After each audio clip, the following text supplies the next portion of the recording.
Assalamualaikum and welcome back to my channel. In this video we are going to study lecture number 29 and that is change of parameter. ठीक है, इस वाले lecture में हमने क्या करना है, चेंज ऑफ पैरामीटर्स के बारे में पढ़ना है। चूँकि लेक्चर जो है वो लेंथी हो रही है तो इसलिए मैं हर एक लेक्चर को टॉपिक वाइज 2 पार्ट्स में डिस्ट्रीब्यूट कर दूँगी। ठीक है, इसमें हमने फर्स्ट टॉपिक के बारे में पढ़ना है जो कि चेंज ऑफ पैरामीटर है।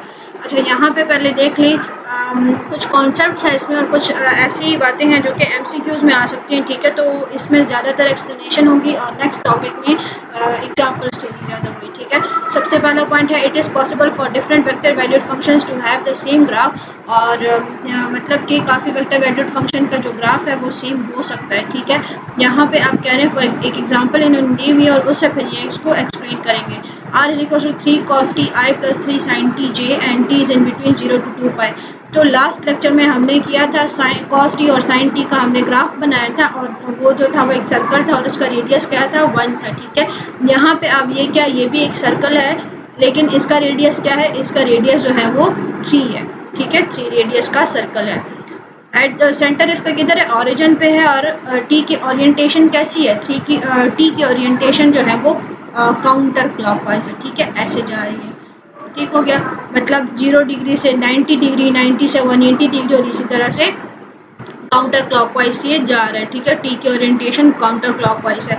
अब parameter t can be interpreted geometrically as a positive angle in radians. अब टी को हम कैसे कह सकते हैं कि पॉजिटिव एंगल इन रेडियंस है from x axis to radius vector, x axis से रेडियस वेक्टर की तरफ। ठीक है, for each value of t let s be the length of the arc. अच्छा, आप कह रहे हैं कि हर एक टी की वैल्यू के लिए एस को हम क्या कह देते हैं, the length of the arc. जो आर्क है ना उसकी लेंथ हम उसको कह देते हैं subtended by this angle on the circle, जो कि इस एंगल पे सर्कल ने बनाई है। ठीक है, आर्क लेंथ का आपको पता है एस से उसको डिनोट करते हैं और ये जो हर एक वो एंगल के लिए जो लेंथ है ना उसकी बात कर रही है। तो सर्कल के लिए आर्क लेंथ का फॉर्मूला बहुत ईजी है, वो है s equals to r theta. ठीक है, आर हमारे पास यहाँ पे देखें क्या है, आर हमारे पास 3 है और थीटा क्या है हमारे पास, थीटा हमारे पास टी है। ठीक है, तो हमने लिख लिया एस इक्वल टू 3t और हमें टी की वैल्यू चाहिए क्योंकि हमें टी से पैरामीटर को चेंज करना है आर्क लेंथ में।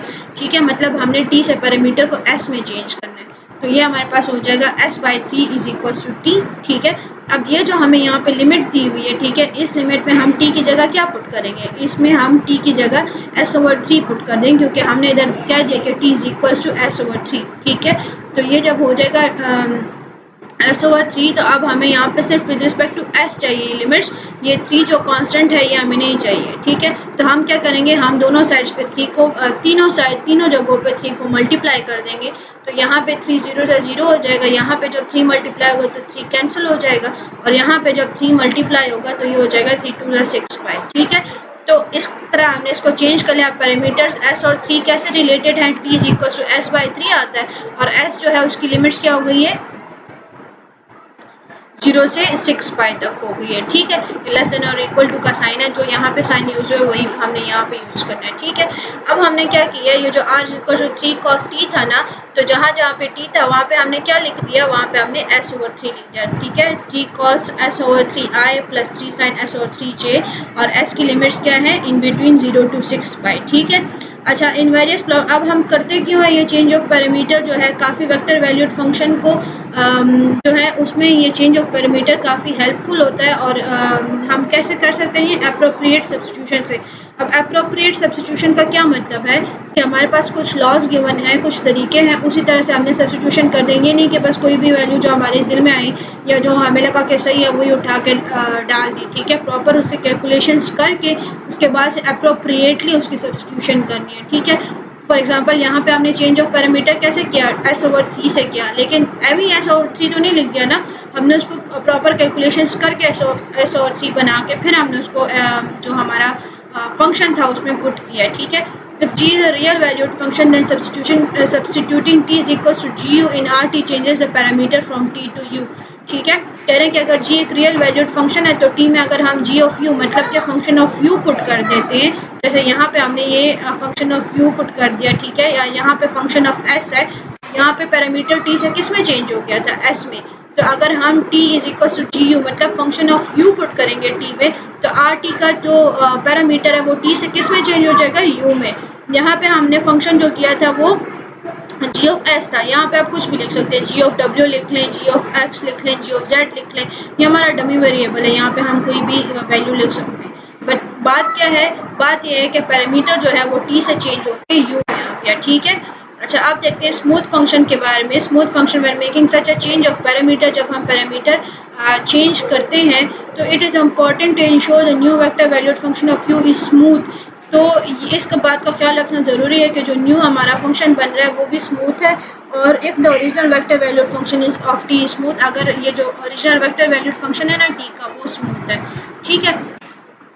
अच्छा, यहाँ पे और इसके जो वो हैं जो प्रूफ करने, ये जो नीचे हमें कंडीशंस दी हुई है, अगर ये सेटिस्फाई होती हैं, ठीक है, इट मीन्स कि जो हमारा चेंज ऑफ पैरामीटर से जो फंक्शन बना है वो भी स्मूथ फंक्शन है।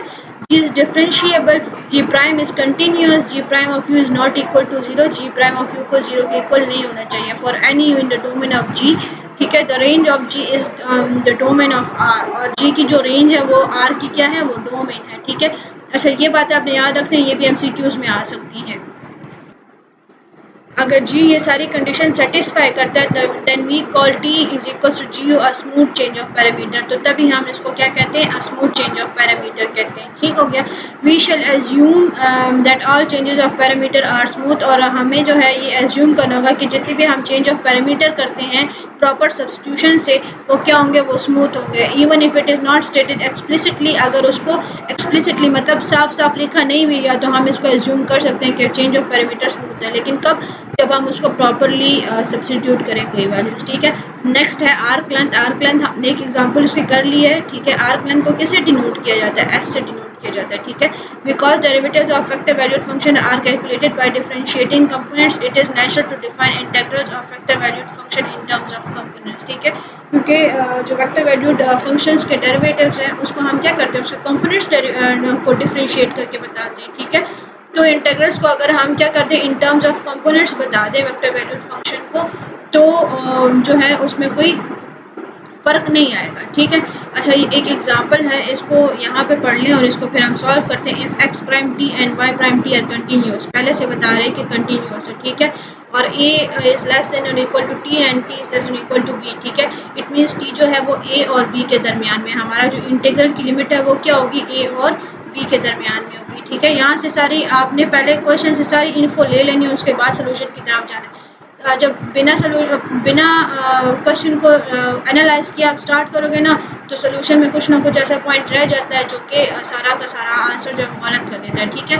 Then the curve given by the parametric equation, अब हमें दी हुई है x is equal to x t and y is equal to y t, a is less than और equal to t and less than equal to b, ठीक है। Has arc length, अब इसकी आर्क लेंथ क्या होगी, L is equal to arc length का formula हमने पढ़ा हुआ है पहले से, integral of square root dx or dt square plus dy or dt square dt where t ranges from a to b, ठीक है। This result generalizes the curve in three space explicitly as one would expect, और इससे क्या होता है, हम three space में भी इसी तरह से आर्क लेंथ का फॉर्मूला आएगा, लेकिन यहाँ पे क्या होगा, यहाँ पे साथ में z भी अटैच हो जाएगा, ठीक है। तो ये हो जाएगा l is equal to square root of d x और d t square plus d y और d t square plus d z और d t square d t where t ranges from a to b, ठीक है। ये हमारे पास formulas हो गए हैं आर्क लेंथ के लिए, ये आपने याद रखनी है, ठीक है। अब ये एक एग्जांपल है, कह रहे हैं कि आर्क लेंथ फाइंड करनी है of that portion of the circular helix जहाँ पे एक्स कॉस टी के इक्वल है, वाई साइन टी के इक्वल और जेड टी के इक्वल है, ठीक है। रेंज हमारे पास क्या है, टी जीरो से टी पाई तक, ठीक है, मतलब हमारे पास सेमी हाफ सर्कल है। अब आर्क लेंथ को फाइंड करना है तो इसको हम थोड़ा डिटेल में करते हैं। अच्छा, find the arc length of that portion of the circular helix, वही वाला क्वेश्चन, ठीक है। आर्क लेंथ का फार्मूला पहले हम लिख लेते हैं। आर्क लेंथ का फार्मूला है integral of square root d x और d t square plus d y और d t square plus d z और d t square d t, और रेंज हमारी क्या दी थी इन्होंने, 0 टू पाई दी थी, ठीक है। तो हमारी लोअर लिमिट हो जाएगी 0 और ऊपर वाली क्या हो जाएगी, पाई हो जाएगी। अब पहले हमने क्या फाइंड करना है, फार्मूला में हमसे ये डी एक्स और डी टी, डी वाई और डी टी और डी जेड और डी टी चाहिए, ठीक है। तो पहले जो हमारे पास यहाँ पे ये जो ये कंपोनेंट्स है इसके हमने क्या फाइंड करना है, इसका हमने इसको डिफरेंशिएट कर देना है, ठीक है। तो ये d over d t cos t, d over d t sine t and d over d t t, ठीक है। इसको डिफ्रेंशिएट करेंगे तो माइनस साइन टी आता है, साइन टी का जो डिफरेंशियल है वो कॉस टी आता है, और टी को अगर डिफ्रेंशिएट करें तो 1 आता है हमारे पास। अब इन वैल्यूज़ को, ये जो वैल्यूज़ हमारे पास आई हैं, इनको हमने इनकी प्रॉपर जगहों पे पुट कर देना है। जहाँ पे डी एक्स और डी टी है वहाँ पे माइनस साइन टी, जहाँ पे डी वाई और डी टी है वहाँ पे हमने कॉस टी लिखना है, जहाँ पे डी जेड और डी टी है वहाँ पे हमने 1 लिख देना है, ठीक है। और इंटेग्रल हमारी लिमिट क्या है उसकी 0 to पाई है। अब square root minus sine t square plus, इसको ओपन करेंगे तो ये हो जाएगा sine square t plus cos square t plus 1। आपको पता है कि sine square t plus cos square t किसके इक्वल होता है, 1 के इक्वल होता है, ठीक है। तो ये हो गया 1 + 1 डी टी, ठीक है। 1 + 1 is 2, 2 डी टी हो गया, ये 0 to pi is equals to. अब हमने इसको डिफ्रेंशिएट किया तो यहाँ पे क्या आ जाएगा, सिर्फ एक टी आ जाएगा क्योंकि यहाँ पे कुछ भी नहीं है, ठीक है। तो ये हो जाएगा स्क्वायर रूट 2t, और लिमिट्स हमारी है 0 to पाई। लिमिट्स हम इसको दे देंगे तो ये हो जाएगा 2 पाई माइनस 2 × 0, तो ये वाली पूरी वैल्यू किसके इक्वल हो जाएगी, 0 की इक्वल हो जाएगी।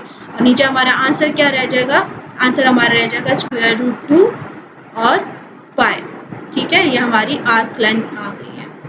So with this we have come to the end of the half portion of lecture 29. आगे वाला जो हाफ है उसको हम इंशाल्लाह इसके बाद वाले लेक्चर में डिस्कस करेंगे, ठीक है। Till then take care and Allah Hafiz. See you in the next lecture.